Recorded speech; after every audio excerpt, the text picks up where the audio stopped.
Salut à toutes et à tous. Aujourd'hui, je vais vous parler de pourquoi je shoote toujours en RAW. Et la réponse est très simple, c'est parce que je suis un maniaque de la perte de qualité. À un niveau vraiment maladif. J'ai vraiment un problème avec ça, j'arrive pas à lâcher prise avec ça, et je vais vous expliquer pourquoi. Je vois dans plein de vidéos des gens dire que pour beaucoup d'usages, le JPEG est largement suffisant, et en fait je suis d'accord avec ça, mais je vais vous expliquer pourquoi moi j'arrive pas à régler sur autre chose que RAW. Alors déjà, dans le cadre des photos que je fais pour le boulot, la question se pose pas du tout pour moi, que ce soit dans le cadre de portraits ou de photos de produits, je veux toujours avoir le maximum de latitude derrière, en post-production, si je veux changer de couleur, si j'ai sous-exposé, que je dois remonter énormément l'exposition, je veux ramener le moins de bruit possible. Si dans 10 ans je veux faire des montages avec mes photos qui n'ont aucun sens, ou des montages très graphiques, je veux être sûr de partir de la meilleure matière première possible. Bref, dans ce cas, j'ai toujours beaucoup de mal à régler sur autre chose que RAW, parce que pour moi, je dois au client de fournir la meilleure chose possible.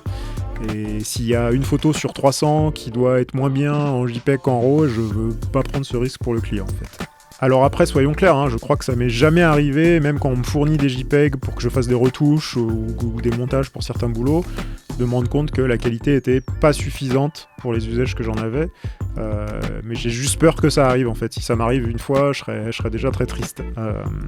Je pense que ça vient entre autres d'une fois, mon premier voyage au Japon, où j'avais pris des photos en JPEG, mais avec un profil extrêmement granuleux sur le Ricoh GR, avec du grain des monochromes très poussés.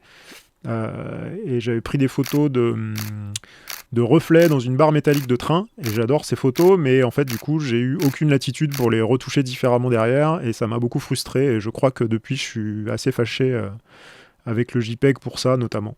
Alors du coup, vu que pour les boulots clients, je l'exclus totalement, les seuls usages pour lesquels je pourrais envisager d'utiliser du JPEG, c'est pour mes photos personnelles, donc on va dire mes photos de voyage, quand je sors faire des photos de rue, des choses comme ça. Donc ces photos-là, 90% du temps, je m'en sers simplement pour les poster sur Instagram ou sur Facebook, donc derrière elles vont être largement recompressées de toute façon. Mais il se trouve que ces photos, c'est aussi celles que je tire de temps en temps. Il y en a une qui me plaît énormément et je veux pouvoir la tirer en grand pour moi. Je vends aussi des tirages. Et du coup, dans ces cas-là, j'ai encore plus besoin de qualité presque que pour 90% du boulot de mes clients parce que oui, je dis beaucoup 90%, j'aime bien inventer des pourcentages.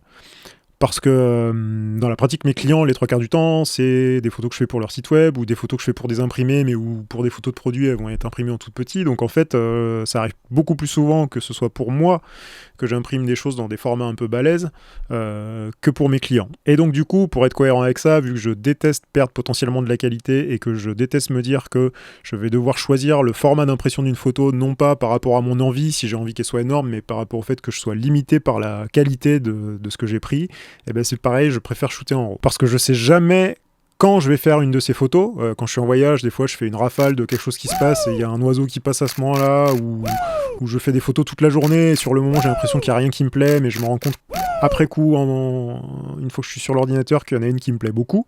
Du coup, c'est pas possible pour moi de switcher en RAW quand je sens que je vais faire la meilleure photo possible. Je peux pas shooter tout le temps JPEG et me dire « Ah là, je sens que celle-ci, parmi ces 300 photos, elle va être bien, donc je vais passer en RAW. » Non, dans la pratique, en tout cas, moi, je marche pas comme ça.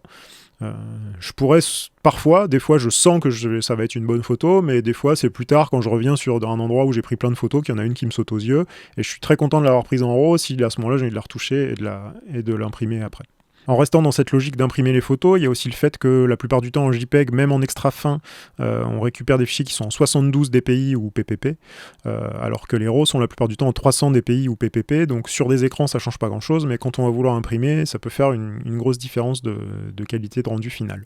Et enfin, bien sûr, il y a la question de la taille, puisque la plupart du temps, les fichiers JPEG sont beaucoup plus petits que les fichiers RAW, donc on peut en shooter plus sur sa carte mémoire, et sur ses disques durs, on va avoir moins besoin de quantité d'espace disque infini. Alors ça, je pense que c'est un vrai argument pour certains. Le seul truc, c'est que moi, je fais aussi de la vidéo à côté de la photo, et en fait, en une session de tournage vidéo, quelle que soit la vidéo, même pour ce vlog, je vais générer une quantité de données qui est tellement supérieure à ce que je peux faire en une journée de photo que en fait mes disques durs ils sont taillés pour mon travail vidéo et du coup la photo en occupe qu'une part vraiment infime quoi.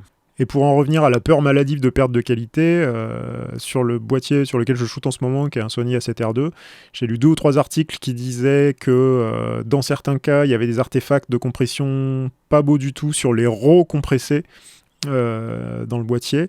Et donc je shoot quasiment tout le temps en RAW non compressés, qui peuvent prendre jusqu'à 80 mégas ou voire un peu plus d'espace disque sur le disque dur. Donc là c'est vraiment monstrueux, et même le boîtier lui-même en fait galère avec son buffer à encaisser ces fichiers là, mais j'ai toujours ce truc d'avoir peur de perdre de la qualité ou de tomber sur les cas où il y a des artefacts crado sur ma photo et que je fasse une photo qui me plaise énormément et que je sois déçu en post-prod de me rendre compte qu'il y a une frange craquera à un endroit où je l'attends pas.